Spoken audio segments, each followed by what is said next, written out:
By the end of this video, I'm going to tell you something about yourself that nobody has ever said to your face, and part of you is going to hate that I'm right.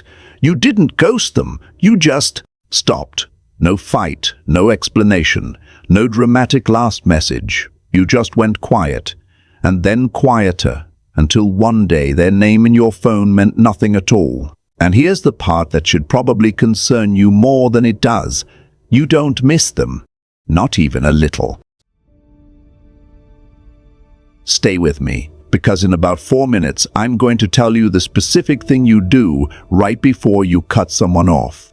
And when I say it, you're going to recognize it immediately. You've done it every single time, and you've never once noticed you were doing it.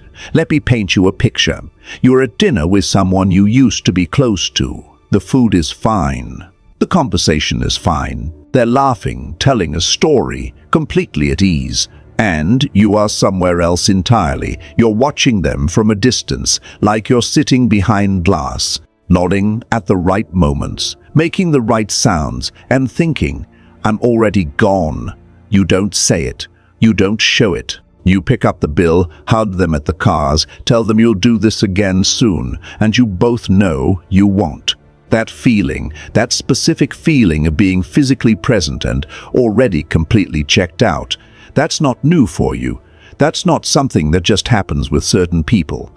That's something you carry. This isn't a one-time thing for you, is it? There's a list.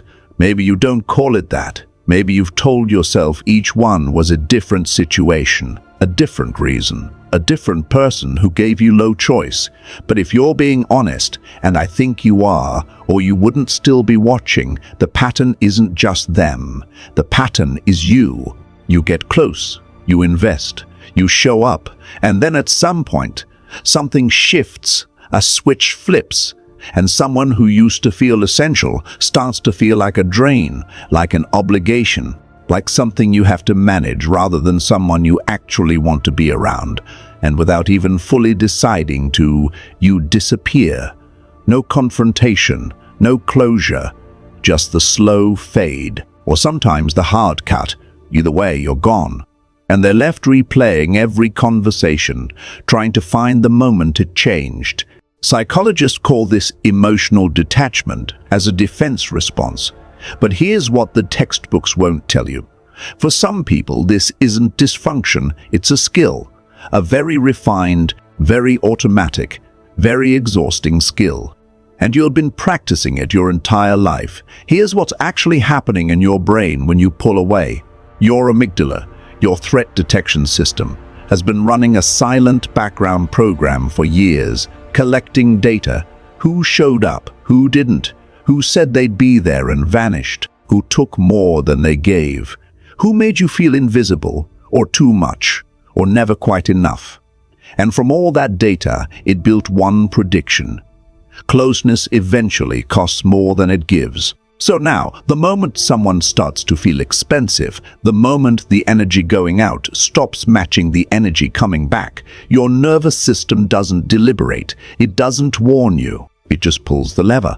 Quietly, automatically, before you've even consciously registered that something is wrong. Researchers at UCLA found that social rejection activates the exact same neural pathways as physical pain.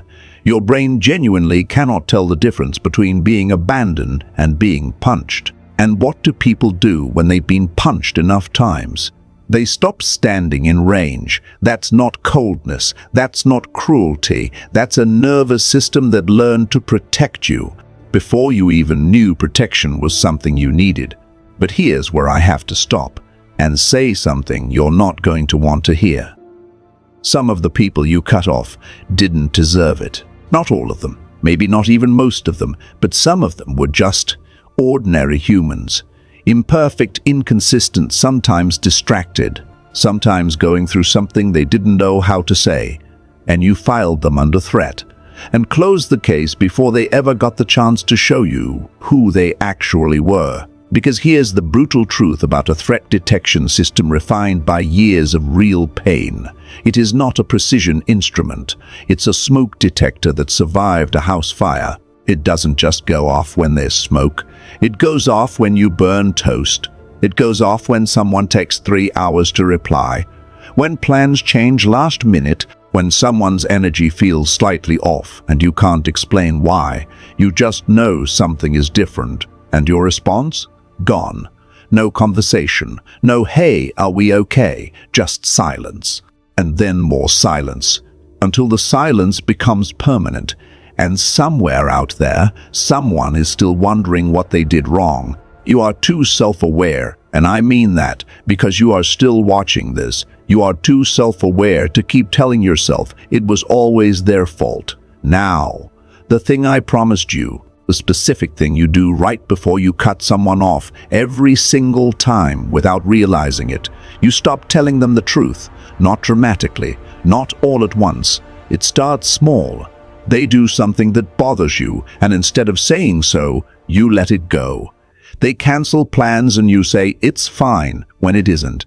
They say something that stings, and you smile and move on. And each time you swallow something instead of saying it, you put a small stone in a jar. You never mention the jar. They don't even know it exists. And then one day the jar is full, and to them, nothing has changed. Everything seems normal, and to you, it's been over for months. You didn't cut them off because of what they did last week. You cut them off because of the jar, because of everything you never said, compounded, silently, until staying felt impossible. This is called stonewalling in relationship psychology, but what most people don't know is that stonewalling isn't something you do to other people. It starts as something you do to yourself. And here's the part nobody wants to sit with.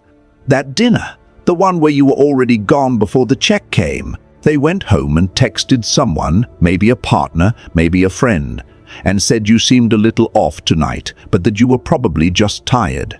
They made an excuse for you, because they're still trying, and you're already filing the paperwork. This didn't start in adulthood. Somewhere along the way you learned that saying how you actually felt cost too much. That needing something from someone meant handing them the exact thing they could use to let you down. So you stopped handing it over. You got quiet. Not the peaceful kind of quiet. The careful kind. The kind where you're always halfway out the door even when you're sitting right there. And now that's just how you move through the world. The question isn't whether that protected you. It did. The question is whether it's still protecting you, or whether it's just become the only thing you know how to do. There is a difference between a boundary and a wall, and most people who cut everyone off have never been taught to tell them apart. A boundary is conscious, targeted.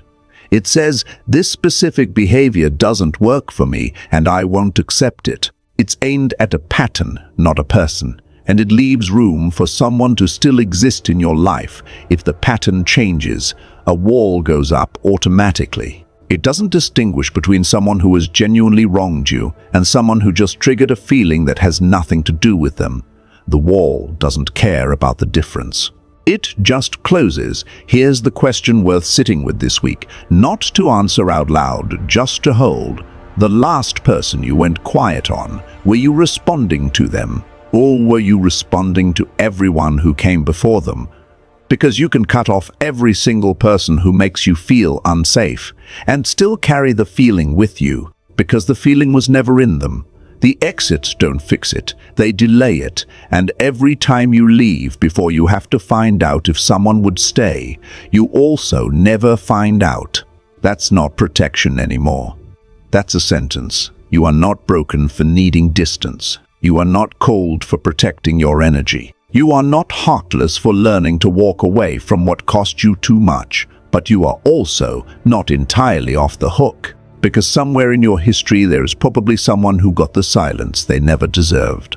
And the version of you watching this, the one self-aware enough to recognize every single thing I just described, that version of you already knows who it is. You don't have to go back, but you do have to stop pretending it was only ever about them. That's where the real work starts. If this called you out in a way you weren't expecting, save this video. You're going to want to come back to it and leave a comment telling me which part hit hardest. I read all of them.